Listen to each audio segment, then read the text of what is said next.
Welcome to News with a View, a Fat Cat production, hosted by me, John A. Costa. It's March 8th, 2025, and this is episode 47. We'll try to keep this down to an hour today. Yesterday ran about an hour 7. The day before that and was even longer. So we're going to try to keep that under control. Moving some things around in here. Trying to get the noise, but I think I'm going to have to throw a rug down. In today's episode, and this is Saturday, so first, some of this news is yesterday's news after about 10:30 in the morning. So, the first thing we're going to talk about is USAID contractors firing upheld. When I say upheld, for now, it's being, government can cancel the contracts with anyone associated with USAID. And that's from the Hill. CNN reports the second topic will be Social Security fear. And that's a good one. I like that one. The third topic today, it seems like the Democrats are pushing away any of their support. And that's from the LA Times, an opinion piece. So that's the one that I like really to go into because it's an opinion. So we can really jump on that one. The fourth thing I will talk about is Target stores and DEI, and that's from Fortune. And the government cut $600,000 grant for men having their periods, and that's been canceled. Shocking, I tell you, shocking. All right, let's see all my notes. Pages and pages. And that one on the $600,000 cut on men having their periods was from Fox News, just so you know.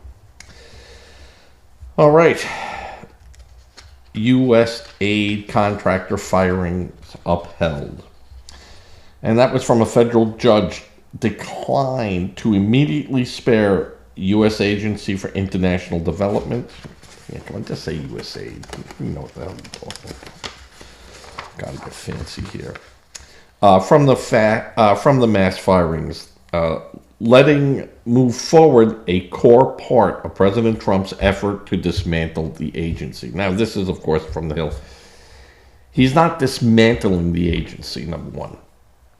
He's streamlining the agency and cutting waste as he sees fit. So you can see how the Hill takes it and massages it. The judge said any harm the contractors face is directly traceable to changes the government has made to their contracts, suggesting relief should be sought through a different avenue. So what the judge said, you came to court with this. And again, you haven't explored all your avenues. The court is the last avenue you go down. So basically what the court is telling these contractors is, in your contract there's probably some type of dispute resolution. You got to go there. And if that's a binding resolution, then it doesn't go to the court. Now, again, the United States government, for any reason whatsoever, including their convenience, can cancel a contract. So, these contractors are really have a problem. Now, they could say that the agency USAID, though that agency didn't cancel it, this goes from someone else canceling it. And they might have an argument with that. But first it has to go through all the steps. So, President Trump has, for now, won that battle. And there's more to come on that. And I said these cuts and how he was doing it was definitely going to result in legal matters, countersuits. But I think in the end, Trump will win this. This is something that is not winnable as far as the what I call ham and eggers, strap hangers. The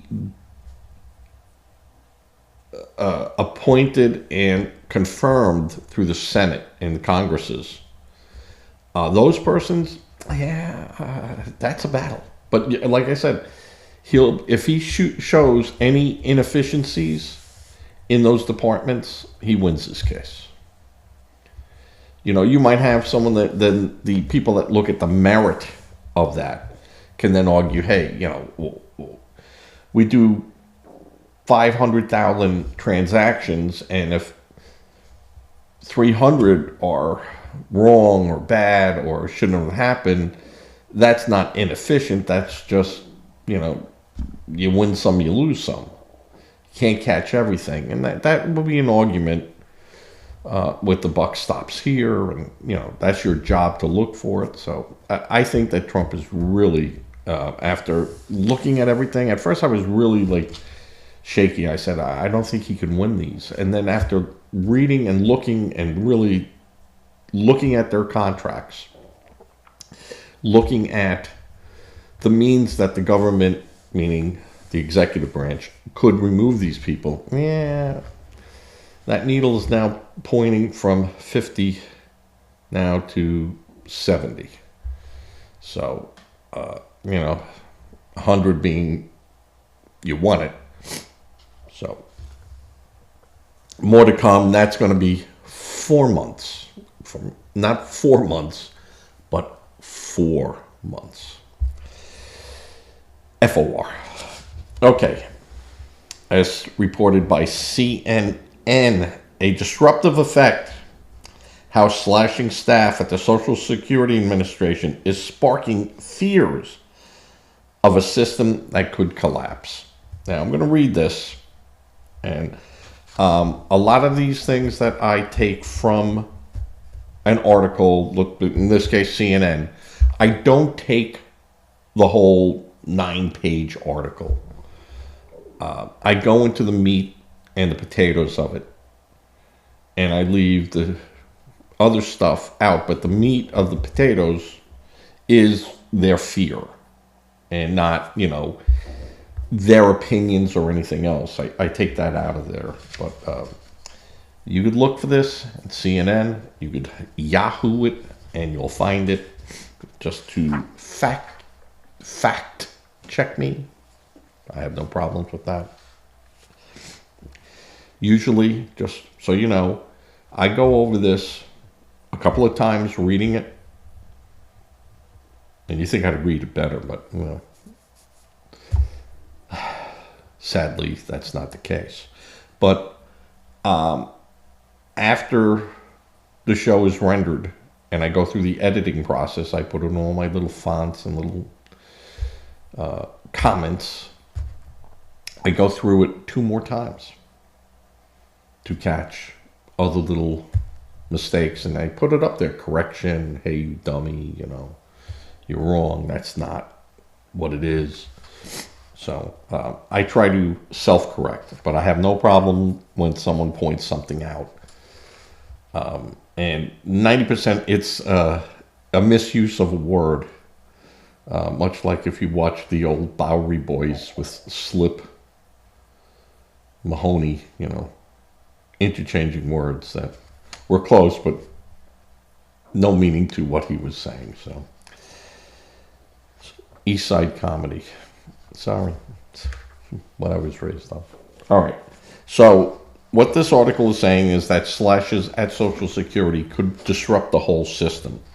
So millions of Americans could soon feel the impact of deep staffing cuts being planned at the Social Security Administration, which is undergoing a massive reorganization that the acting commissioner has acknowledged is being steered by Elon Musk's Department of Government Efficiency, DOGE.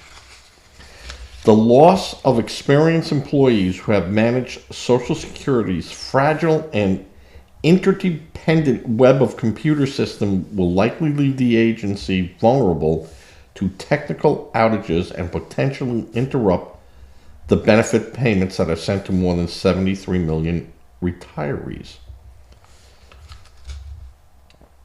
So Martin O'Malley, who served as commissioner under under Biden, and told CNN.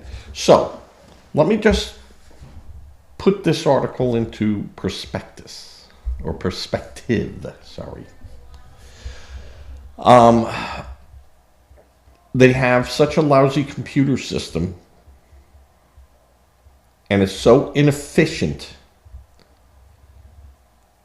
that they must have people that have a forever job to keep these derelict computer systems and databases going. And technical outages will happen because there's no one there to fix these people but the living beings that are the only keeper of the key. Now, you see a problem with that? Because I see a problem with that, being a technical guy. That you have a system that is so bad, and they acknowledge it's bad. Martin O'Malley, who served as commissioner under Biden, acknowledges that it was so bad that if any of these people were to leave, the whole system collapses. Now, is that being efficient? Is that being proactive? Are you managing the system?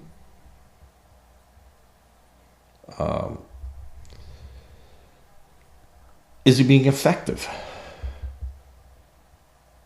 I would say no. That if this was allowed to continue, you're using a tape recorder when you could be digitally storing sound. I mean, that tape breaks. You can no longer get parts for the tape recorder. You can no longer take an analog signal and put it into a digital source without a whole bunch of interfacing. This is what this is. The computer systems are so bad and so outdated that you have key people that they're the only ones that can do anything. They're the only ones, and this is being admitted by Martin O'Malley. So, the former Maryland governor, and that's who he was, predicted a meltdown could occur within 90 days, though other employees and experts were unsure of the timing as they agreed on the risk exists. So, even the people that are working there are saying the system is so bad any type of imbalance will topple the whole system. And everyone thinks that there was no problem at Social Security, right? What do they handle? About $8 trillion in payments? And this is why Doge is finding out that their database is bad, it's inaccurate, clumsy, prone to abuse. And not wanted abuse, but abuse that they might not be able to control because they don't have the tools necessary to extract data, and look. So all these people know that there's a problem there, and yet they're worried about the system falling apart now that all these people might be leaving. So all the fingers that were in the dam plugging the holes are gone. And what happens? Now I have faith that that won't happen. And I have faith that a person like Elon Musk could find the right people to go in there and fix the problem. The thing that I worry about, being a technical person, is if all you're doing is moving garbage from one system to another system. Garbage in, garbage out. And if you're going to then sterilize the data coming in, well, who's making sure that the right data is coming in? And you're throwing the baby out with the wash. That's an old saying, folks. But it is something, as someone who has gone through computer migrations and software and data migrations, the biggest fear is that the person doing the data migration might not realize how important a certain field is. And that field then doesn't get carried over. And then by the time you figure out what's wrong, you're married to that bad data. And now you have to try to bring all that information back over. And that could be an extremely difficult situation, even with the most sophisticated software. When you're overlaying, you want to make sure I'm not pushing something out, I'm not destroying anything else. So I can understand why you might want to use old equipment and old software and everything else, because the devil you know versus the devil you don't know. But you can't say then that because we don't, we haven't taken our proper steps to migrate the system to something more efficient or looking at it correctly. And again, I don't know. Maybe Martin O'Malley had throughout the years said, hey, we're living on the edge here, folks. We need a new system. We need new integration here of software. We need to update this stuff. Right now I can keep going, but, I don't know how long I can keep some of this stuff going. And I know at my job, there were times where we had to go out onto eBay to find parts to fix our stuff because it just wasn't there anymore. And even at the credit union, I had to scour Google and other groups and some experts at CBS to help me find equipment to keep our legacy equipment functioning until we migrated to a new system. And yeah, it's difficult. And this is just now coming up. And, I think that it needs to be addressed. And whether it got addressed by Doge or anyone else, it still needed to happen. But, to say that Doge is causing the problem, no.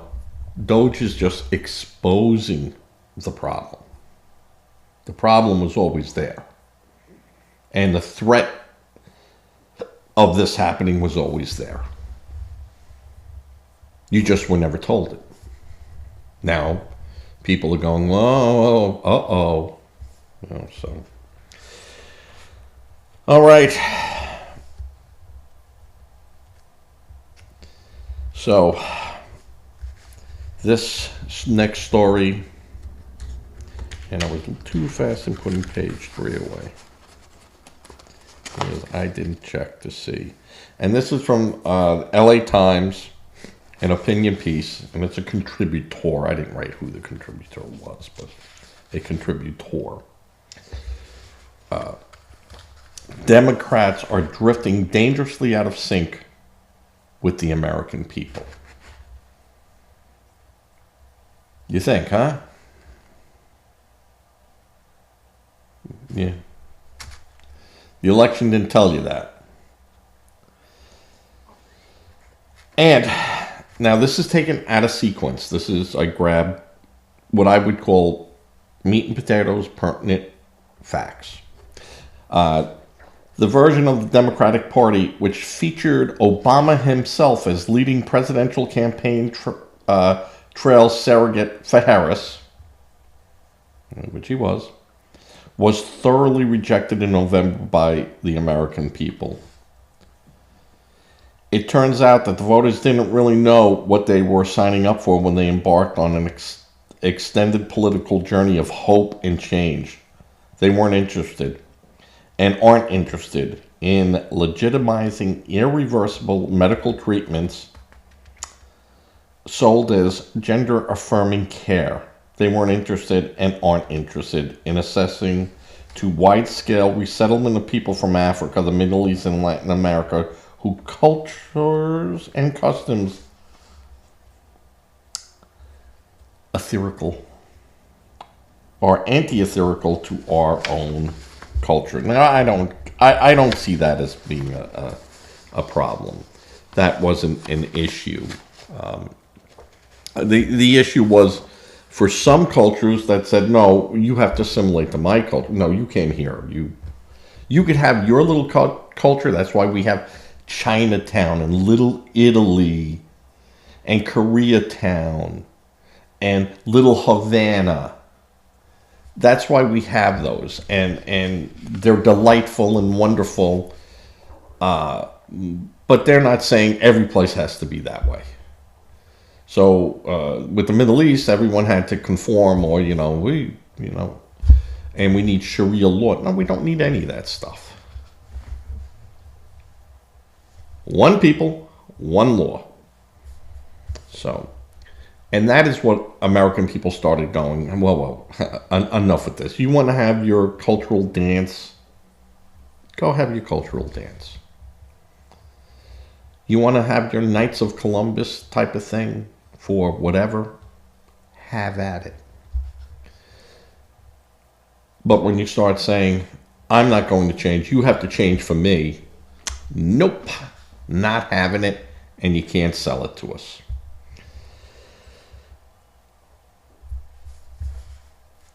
So, some leading Democrats do finally seem to have got the memo. Former Carter strategist James Carville, for instance, has called for the Democrats to distance themselves from the excessive of woke, civilization of woke. And they're called it a little bit different, but many others disagree. Take The View, not this view, The View.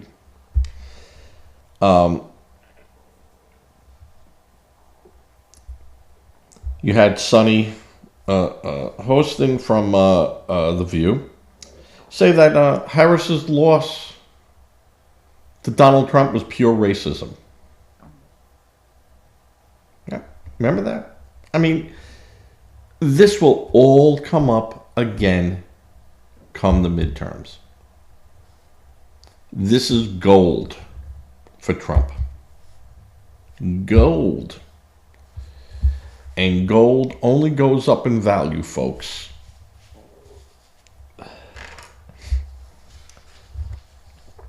Governor Newsom of California made headlines by refuting certain facets of woke. Yet, the majority of the Democrats attending Trump's address on Tuesday took the opposite approach. They doubled down on their playbook. Al Green, piece of shit, heckled the president and was kicked out of the House's chambers within the speech's first few minutes, and deservingly so. And a little thing from Fox News, Jimmy Kimmel mocks embarrassing Democrats' protest videos and wonders, if that is the best we got. So, Democrats, I have said before what you need to do. Honestly, I'm helping you here. Is you must get on the Trump bandwagon. You might not be able to steer that bandwagon, but you might be able to tell the driver when to slow down, stop, turn. And you could assist the driver in going maybe a block over. Instead of going this way, go that way, and then up and back, and you still get to your same spot. Instead of never having the ear of the driver and shouting at the bandwagon as it goes by and they drive faster away from you, you must join Trump and honestly tell them, and tell the GOP, and tell the president, we are going to work with you. We are going to help you do this. But we want a voice in it. And some of the stuff we can get through right away. Right away. If we are part of it. And Trump did, in his own way, try to get them to come on board. And I can understand. Because it is so... The gap has been made so wide. And Democrats, it's only you that have to be blamed for making that gap wider and wider and wider.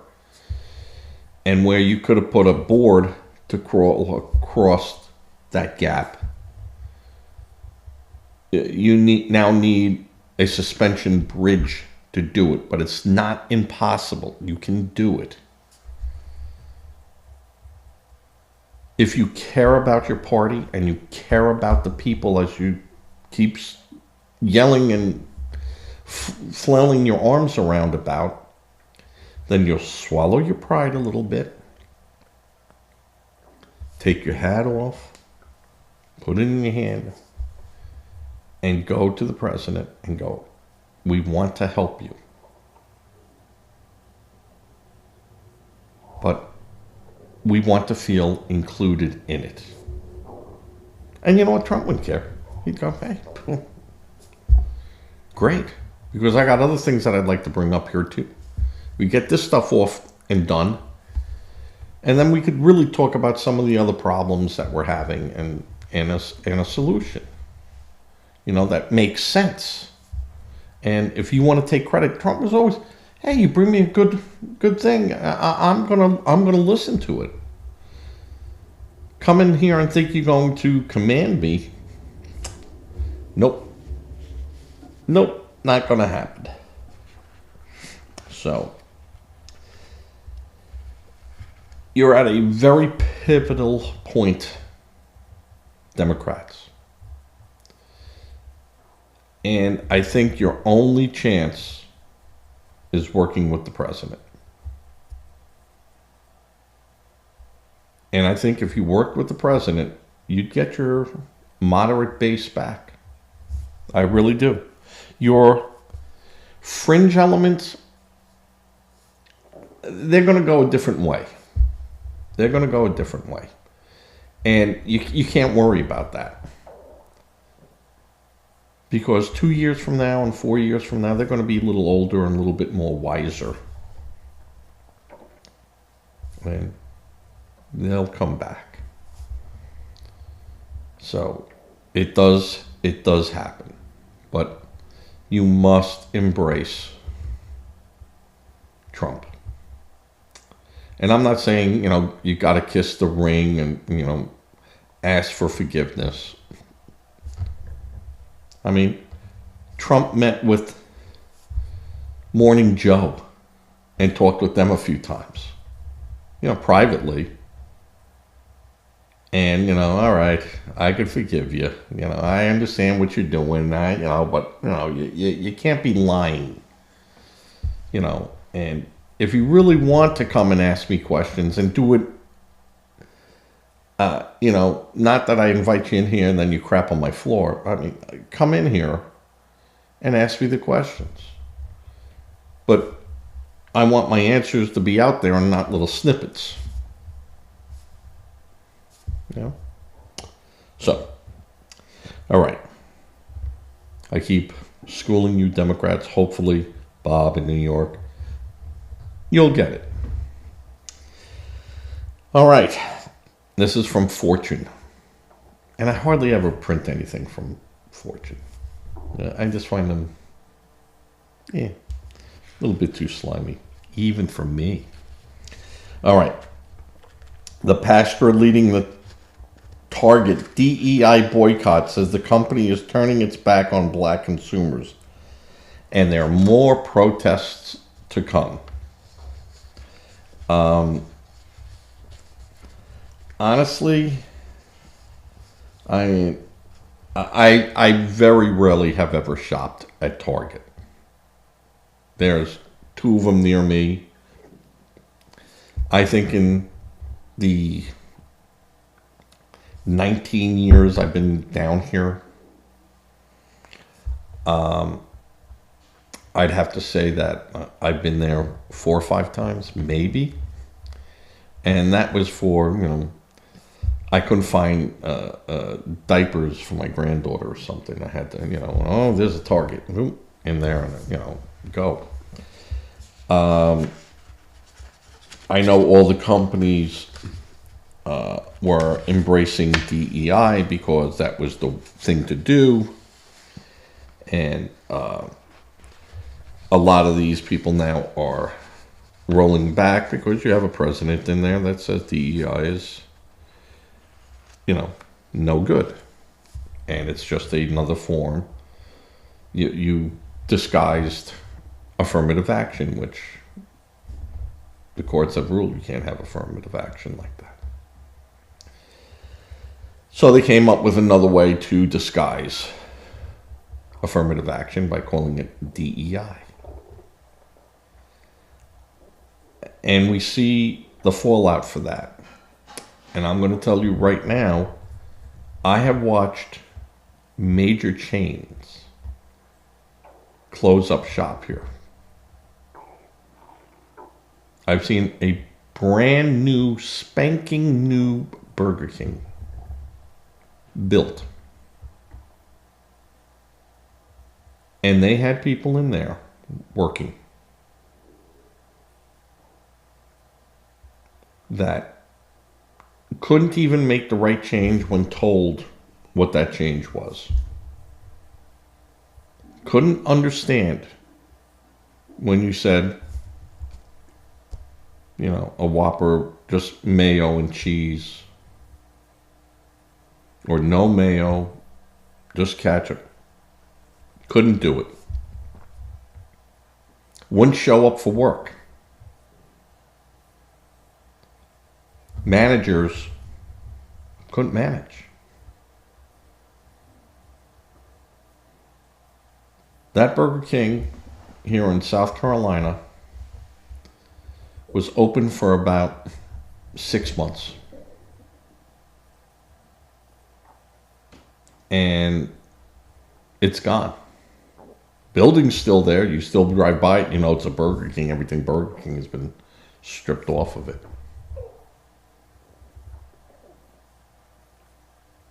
So, and it wasn't because they weren't making money or they didn't have a customer support. It was in a prime area. A little hard to get in and out of, but for the most part, there were always lines there. But the problem was there were lines there because it took you 30 minutes to get your stuff. We had a very successful, extremely successful Popeyes down the road from it. I mean, I only went there 3 times. It's been down here for about 12 years, 10 years. And I like Popeyes, but unless I was down in the Myrtle Beach area, I wouldn't even think of going there. I have so many other good restaurants to go to. That wasn't a place for me to go. But for the summertime people and people working and stuff, and it's a good place to go. Would take you 35 minutes to get an order. Honestly, 35 minutes. And you knew it wasn't going to be right either. Something was going to be missing. You'd have to, close down. Gone.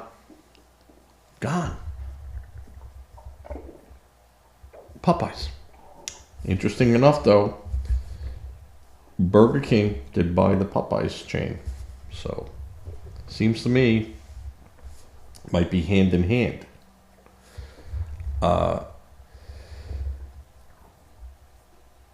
We've seen restaurants go out that are chains, Flapjacks, and Chicago Pizza and stuff, where it's all DEI hires.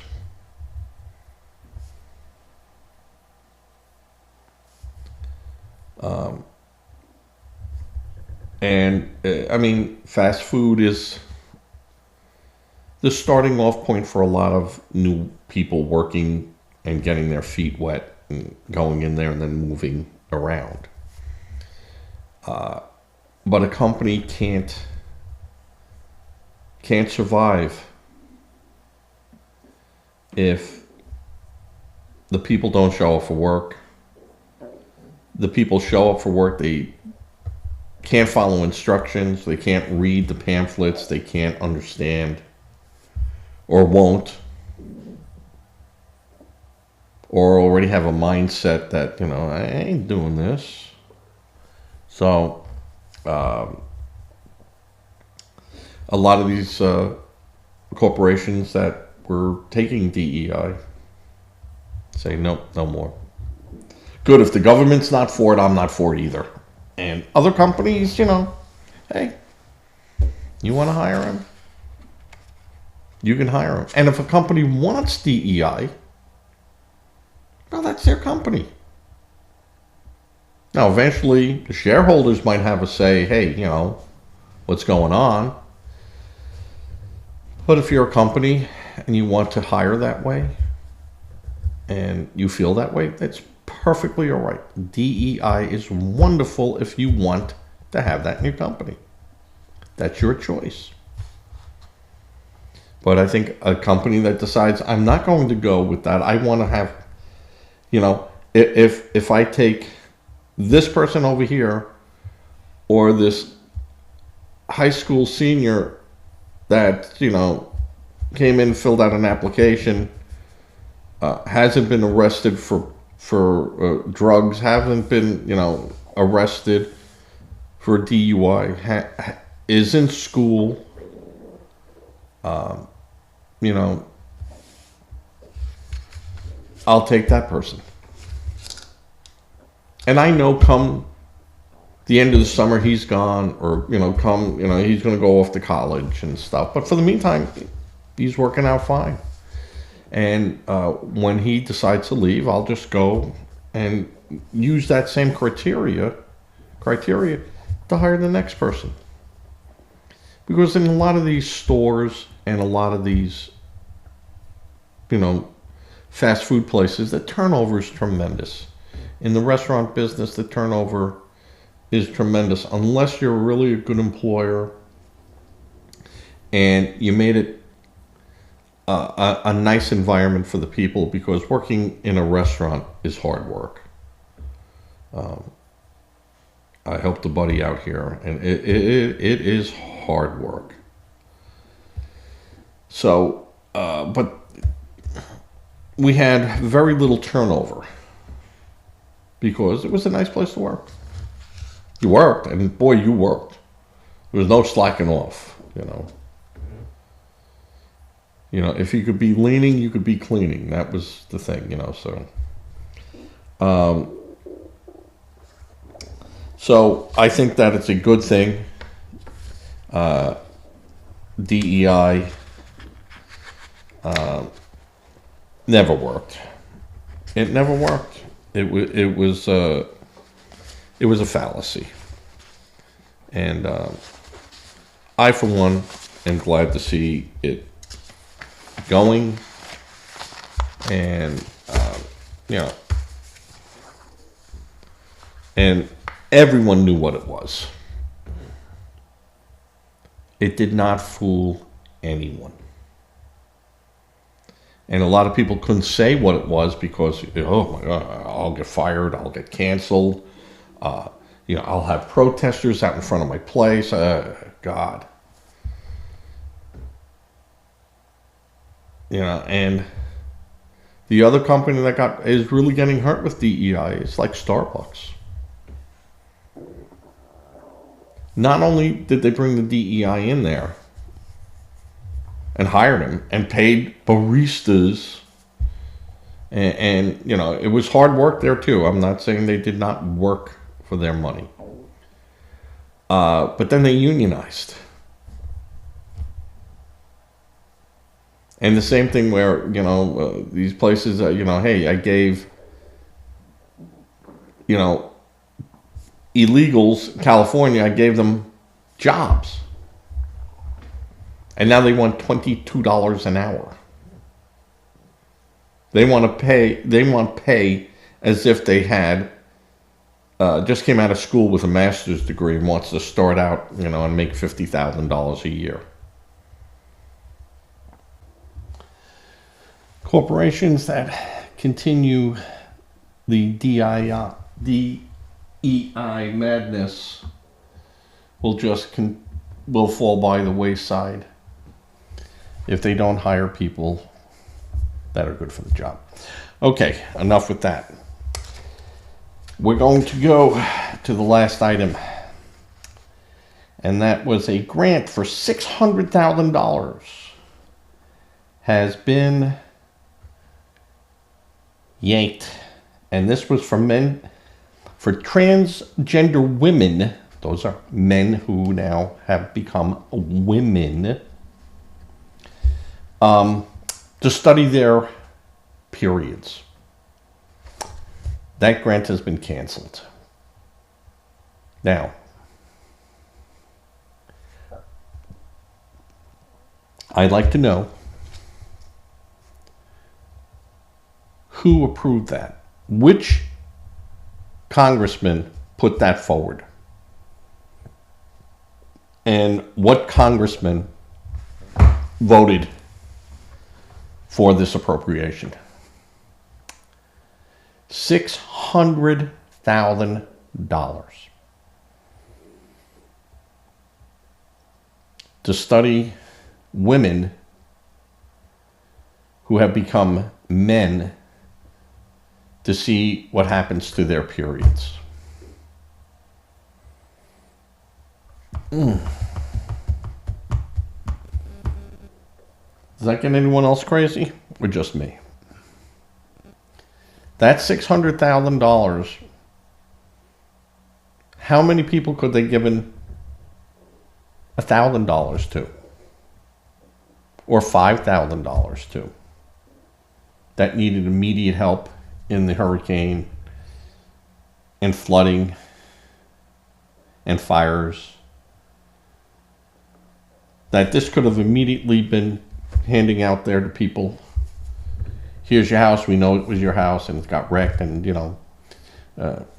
it's your furniture all got wrecked and stuff. So we're going to give you $3,000 immediately. You can go out and get at least a living room set, a bedroom set, and something else, and you got a place to sleep. Or here's $5,000 or $10,000. Get a new stove, refrigerator, couch, bedding, some clothes. And you can go from there, but at least you're somewhat whole. But $600,000 to study the periods. How many women have become men?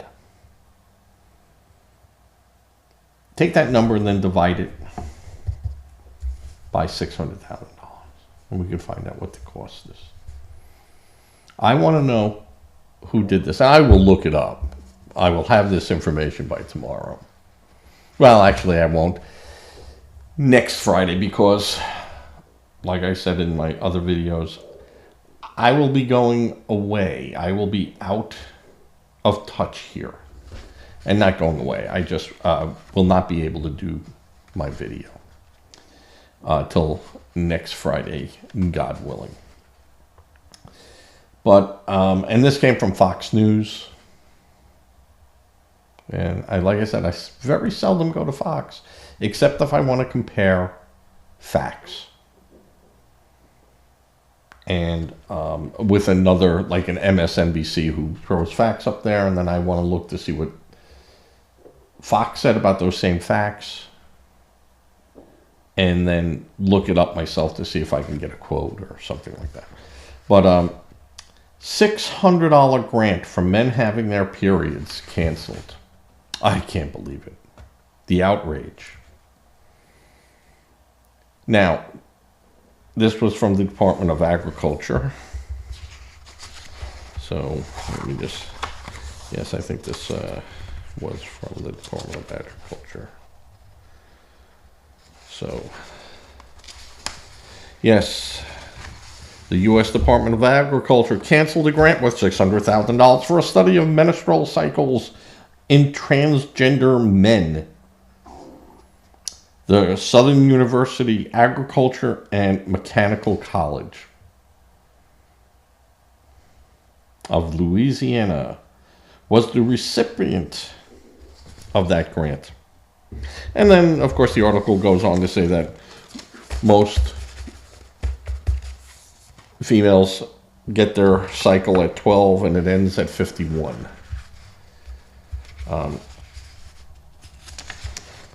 And they have about 450 of these cycles in that lifetime. Do we really have to? I mean, this is where the money's going to, folks. And this was the first one. I mean, we haven't even scratched the surface yet of the money that's been going out the door. And it just has to stop. Now, you can't tell me with all the doctors who are treating these Franken people that they don't have this information? You need a study? I mean, you got to be kidding me. I want to know who sponsored this legislation or this grant. Who sponsored it? And then I want to see what other things this congressman has pushed through. And then expose it all. And I shall do that. I shall find that information out. I'm sure it's already out there. I just have to dig in who did it. When. I mean, you could see why the country is so divided. And you could see why the anger level and disgust level is just rising every day as we find out more of this information. And for the most part, most people are working. They just care at the end of the week. They have money to buy food, put gas in the car, clothes on the kids or whatever, and, go to the next week. And we put these people in office to be there like the guardian. That's what they really are. And to make sure things are being done properly and, with all the people's mindset. Now, if you want to pay to have your body changed over, that should be on those people. We shouldn't have to fund anything. This isn't a disease. This is a choice. This is different than finding out why does cancer grow in a certain manner, or why do these children from this area are getting sick. That's different. This is by choice.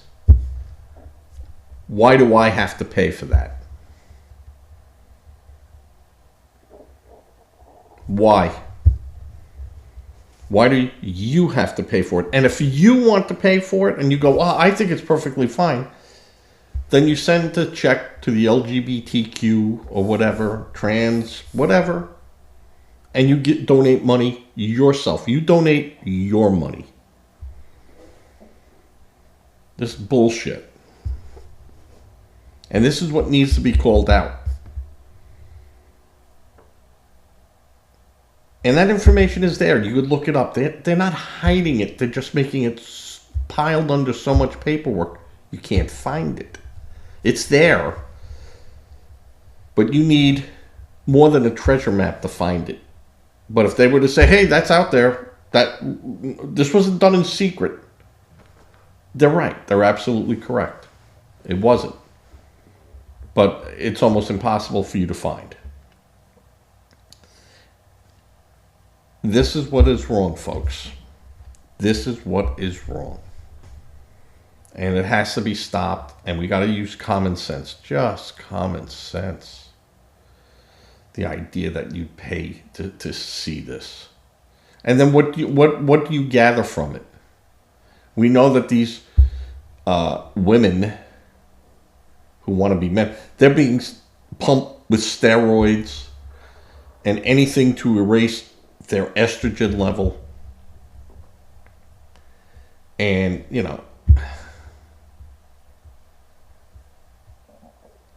and you're then worried about them and their periods. You see, as a man, I don't have to worry about my period. So you're not really a man then. And if you did have the operation where they could recarve and slap something on you or make it, then you don't have a period anymore. All those organs and stuff are tossed on the floor. And I guarantee that every person that goes for this type of surgery, they're laughed at.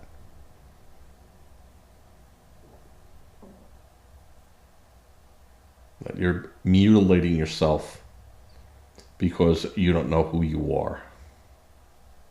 Look in a mirror. Accept yourself. Unbelievable. All right. I'm going to wrap this up. This piece is going to look different than the other 4 pieces because I have to edit this in. For some reason, my card and everything stopped working on the record, and it just froze everything. And I knew this one particular card that I'm using, little flash disk, was giving me problems, yet I used it anyway because I paid $59 for this 2 terabyte card. And I was going to use it. And I've taken it out and I have smashed it.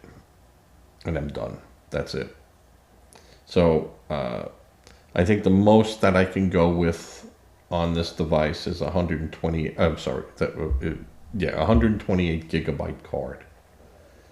And most of these shows are anywhere between 3 gigs and 10 gigs. So 128 is more than enough. I can get away with 32 gig cards and put them in here. And that's probably what I'm going to do. And it just means I have to clean them up. And then as a safety, format them with my GoStream switcher so that it is formatted in their format. So with that, I'm going to say thank you and good night, because now it won't go up till late tonight. And say a prayer for everyone. Donate to a charity if you can. Make sure it's a registered charity. Do not become a victim helping victims. Go to a registered charity. That charity will never come to you. You must go to that charity. And if you eat at McDonald's, please round up and give to the McDonald's house. It's a great cause. Every penny goes to the Ronald McDonald House Foundation. Owners don't get it. Nothing get it. It goes directly to them. And it's a great charity. But give to who you'd like to give. With that, I say good night. And as always, as I fade to black.